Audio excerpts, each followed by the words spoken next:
কারণ বসুন্ধরা হলেন পাপ ও ঘরে জর্জরিত। তাই মা বসুন্ধরা এই পৃথিবীকে রক্ষা করার জন্য ক্ষীরোদা সাগরের তুলে দিয়ে পূর্ণ ব্রহ্ম নারায়ণকে বললেন শরণ। এসো হে হে এসো নারায়ণ।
বসুন্ধরা, তুমি চিন্তা করো না, আমি তোমায় কথা দিলাম সপ্তম গর্ভেতে যাইবি অনন্ত, অষ্টমেতে আমি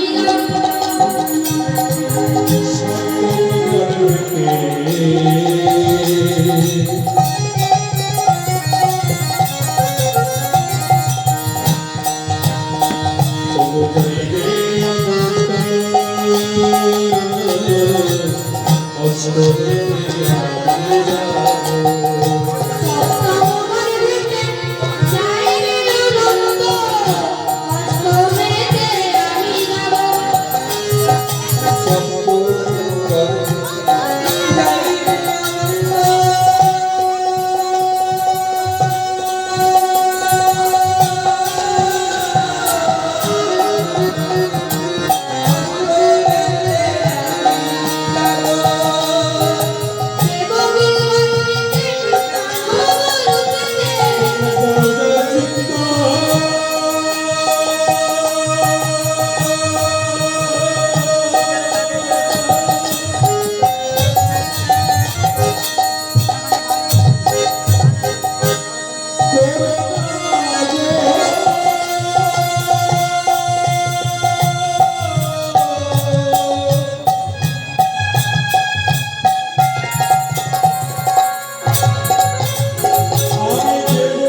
স্বর্গরাজেরা সবাই চিন্তায় করলেন, যেভাবে দুষ্ট মহারাজ কংস একের পর এক সন্তানগুলিকে বধ করছেন, সপ্তম গর্ভে অনন্ত বা বলরামকেও তো বধ করে দিলেন।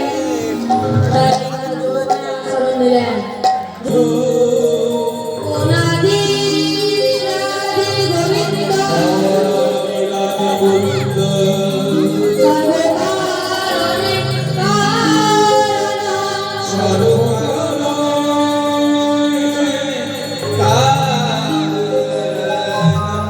দেখতে দেখতে যেই না 10 মাস 10 দিন পূর্ণ হলো,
তারা কিন্তু উলুধ্বনি দিলেন না। হরি বল হরি বল।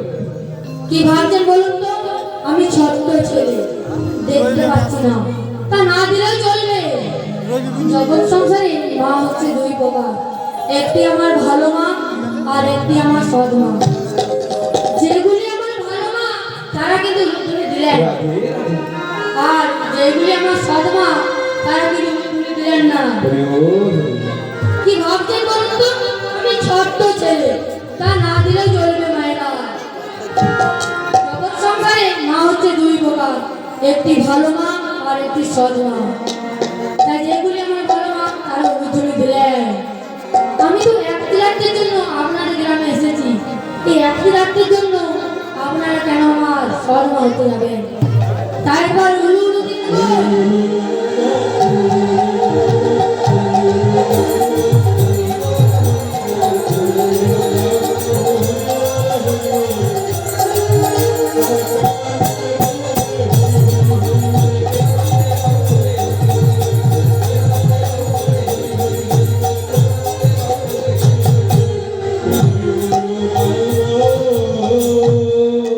আমি আপনাদের আগে বলেছিলাম সৎ মা।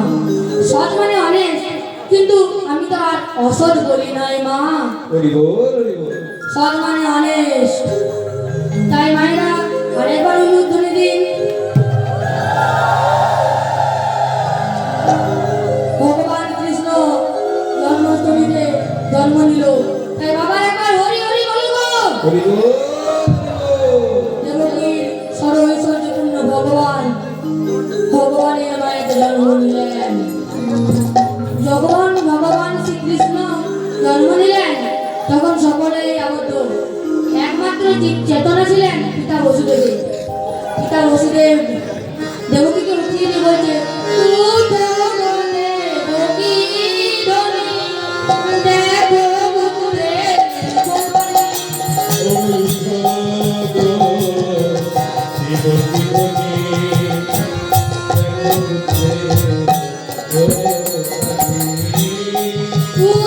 গো দেবকী ধনী, দেখো গোকুলের গোপালী।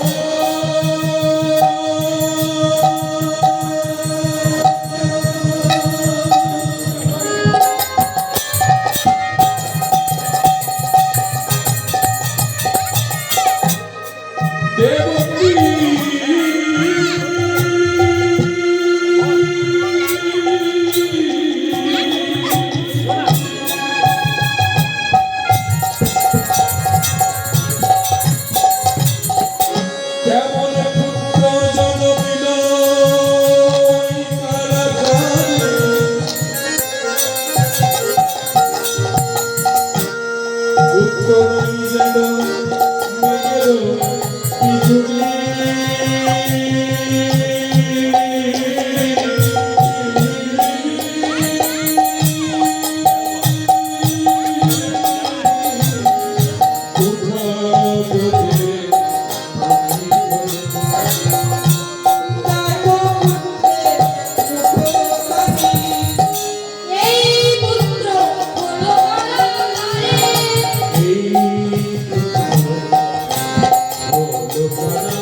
এই না সন্তান মানে চাইতে যাবেন, দেখছেন শঙ্খ চক্র গদা পদ্মধারী চতুর্ভুজ নারায়ণ নারায়ণকে রাম পিতা হলেন এবং মাতৃ পিতা কীর্তনগুলি বলে বললেন না। সাথে সাথে ভগবান নমো ব্রহ্মণ্যদেবায়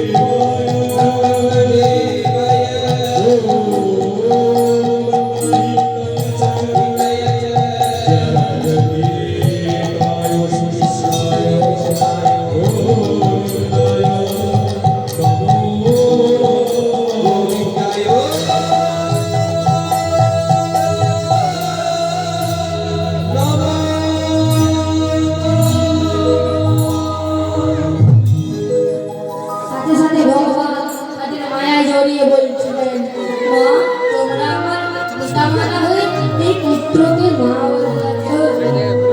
তুই কে বাবা বল? এতদিন বড় পুত্র হইবার করিল করে এই খালা ঘরের মধ্যে মা বলে ডাকে। বল না বাবা কে তুই? তুমি আমায় চিনতে পারলে না মা? আমি তোমার পুত্র স্বয়ং নারায়ণ। কি বললি বাবা? কি বললি? তুই আমার পুত্র স্বয়ং নারায়ণ। তাহে বাবা, যার পুত্র স্বয়ং নারায়ণ, যার পুত্র স্বয়ং ভগবান, তার মায়ের কেন এত কারাগারে যন্ত্রণা দুঃখ বল? তুমি কি জানো না বাবা, এই সংসারে যে যেমন ভুল করে তাকে যে তেমনি ভয় ভোগ করতে হয়। তোমার কি মনে নেই সে ত্রেতা যুগের কথা? ত্রেতা যুগে তুমি ছিলে কই কই, আমি ছিলাম রাম। রাজা রঘুনাথকে কঠিন বেদি থেকে মুক্তি দিয়ে তুমি যদি বর লাভ করেছিলে মা। একবারে তুমি আমার 14 বছরের জন্য বনবাসে পাঠিয়েছিলে, আর অন্যবারে তুমি তোমার ভরতকে অযোধ্যা রাজা করে নিজে রাজমাতা হবে বলে ভেবেছিলে, তাই না মা? কিন্তু তুমি কি জানো না মা, কাশিয়ালে কাঁদিতে হয় শাস্ত্রের নিয়ম। তুমি রাজমাতা হয়ে বলে এসেছিলে, কিন্তু আমার গর্ভধারিণী মা কৌশল্যে খুব কেঁদেছিল। তোমার কি মনে নেই সে ত্রেতা যুগের কথা? ত্রেতা যুগে তুমি কাঁদিয়েছিলে কৌশল্যকে, সেই কান্না তারপর যুগে দেবকী হয়ে কেঁদে কেঁদে শোধ দিতে হবে। দেবকী বলছে, আমি কাঁদবো, আমি পাপ করেছি, আমি এই জন্য তাকে প্রায়শ্চিত্ত করবো। আয় বাবা আয়, কৃষ্ণ ধ্যান করবি আয়। দেবকীর লাগুলি মা, আমি আমার রাজত্ব থেকে বনবাসে যাচ্ছিলাম। আমার মা কৌশল্যা একবারে দুঃখিত পান করতে দিয়েছিল। তুমি কি করে জেনে জানো মা? আমার মুখ থেকে দুধের বাটি কেড়ে ভেসে দিয়েছিলে। সেদিন আমি তোমায় বলেছিলাম, আগত দাপরে যুগে তুমিই হবে দেবকী। আমি তোমারই গর্ভে জন্ম দেব, কিন্তু তোমার স্তন দুগ্ধ পান করব না। আমি তো এই ব্রাহ্মণের স্ত্রী, নরেন্দ্রের স্ত্রী সরস্বতী মাকে সাজিয়ে এসেছি কৃষ্ণদৈর্ঘ্য পান করবো বলে। ওই সরস্বতী মা আমায় সেবা দেওয়ার জন্য নিজের প্রয়োজন পর্যন্ত কর্তন করে মুদিখানা দোকানদারকে দিয়ে তার পরিবর্তে চাল ডাল এনে আমায় অনুরাগের সেবা দিয়েছে। সেদিন আমি মাকে বলেছিলাম, মা মা গো, আমার ভক্ত আছে অনেক, কেউ দধি, কেউ ননি, কেউ ফল, কেউ মিষ্টান্ন দিয়ে সেবা দেয়, কিন্তু তুমি যে নিজে অঙ্গকে সেবা দিলে আমি তোমার প্রয়োজনে কথা রইলাম।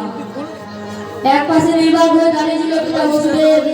এবার পিতা বসুদেবকে নির্দেশ করে বলে দিলেন, পিতা তুমি চিন্তা করো না, আমি তোমায় কথা দিলাম তোমার এই পুত্রকে কেউ কোনোদিন বধ করতে পারবে না। চলো এই অবস্থায় আমাকে গোকুলে বা নন্দালে রেখে আসতে চলো।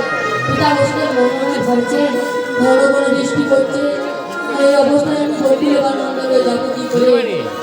এইদিকে ভগবানের মায়াতে কারাগারটি হয়েছে আলোকিত এবং দেবকী আর বসুদেবের দেহ শৃঙ্খলা আবদ্ধ হয়ে গেছে এবং পিতা বসুদেব নির্ভয় হয়ে শিশুরূপী ভগবানকে কোলে নিয়ে কোথায় আসছেন? না সেই নন্দালয়ে বা গোকুলে এসে দাঁড়ালেন। কোথায়? যমুনার চিরঘাটে। মনে মনে চিন্তা করছে, এই উত্তাল যমুনা বক্ষ পার হয়ে আমি গোকুলে যাবো কি করে? এদিকে যোগমায়ের মায়াতে একটি ছোট্ট শিগালিনী রূপ ধারণ করে বসুদেব এসে দাঁড়ালেন সেই কারাগারের মধ্যে। মূর্তি ধরি দেবী পূর্ণমাসী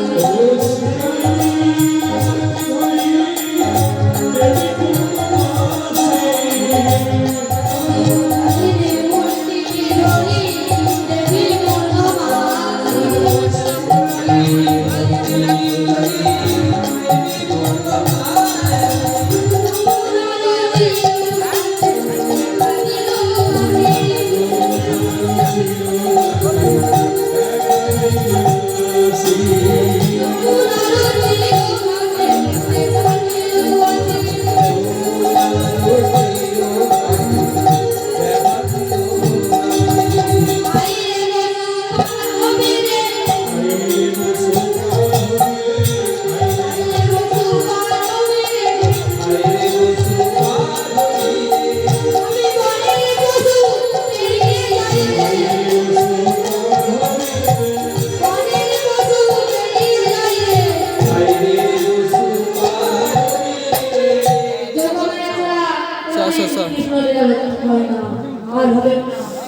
মায়া হলো তিন প্রকার, এক শুধু মায়া, দুই মহামায়া, তিন যোগ মায়া। আমরা হলাম 50 গুণের অধিকারী, সুগুণ আর কুগুণ মিলে আমরা হলাম মায়ার বর। এবং দেবতারা 55 গুণের অধিকারী, ওনারা হলেন মহামায়ার বর। একমাত্র কৃষ্ণচন্দ্র গোবিন্দ তিনি 64 গুণের অধিকারী, উনি হলেন যোগমায়ার বর। বসুদেব মনে মনে ভাবছেন, একটি ছোট্ট শ্রীগালিনী যদি যমুনা ব্রহ্ম পার হতে পারে, তাহলে আমি কেন পারবো না? তাই ওই শ্রীগালিনীর পথ অনুসরণ করে নামলেন যমুনার জলে। কৃষ্ণ বলে লয়ে বসু যমুনা নামিল।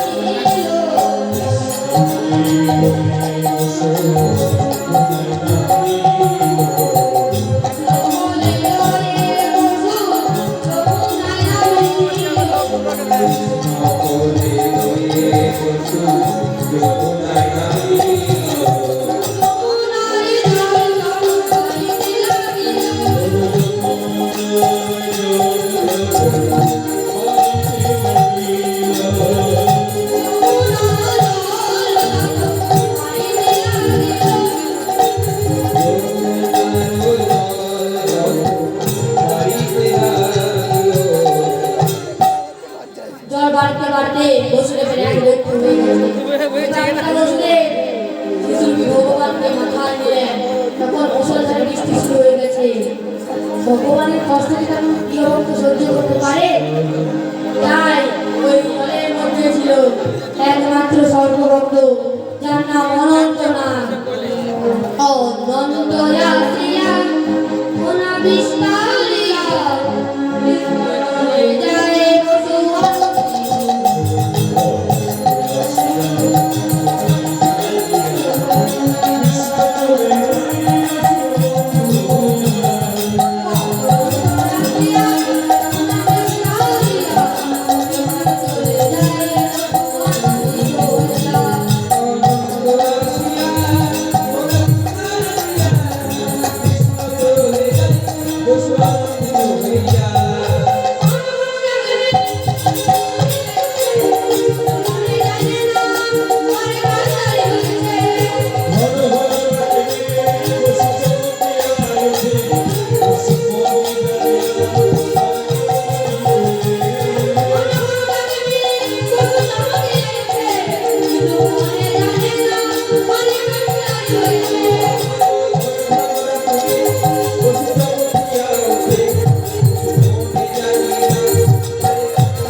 পিতা বসুদেব এবার সন্তানকে আবার পেলেন, কিন্তু এতক্ষণ ছিলেন ভগবান চতুর্ভুজ, এবার হলেন বিভু। ভগবান মানে তিনি মাধুর যমনে কৃষ্ণ, তিনি থাকলেন যমুনার জলে, এবং তিনি কংস নিধনকারী কৃষ্ণ, তিনি হলেন বসুদেবের কোলে। এবার পিতা বসুদেব সন্তানকে নিয়ে প্রবেশ করলেন গোকুলে।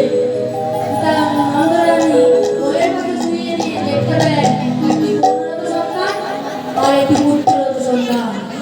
এবার কন্যাটা তো যোগমায়া ভগবতীকে কোলে নিয়ে আবার ফিরে এলেন কংসের কারাগারে।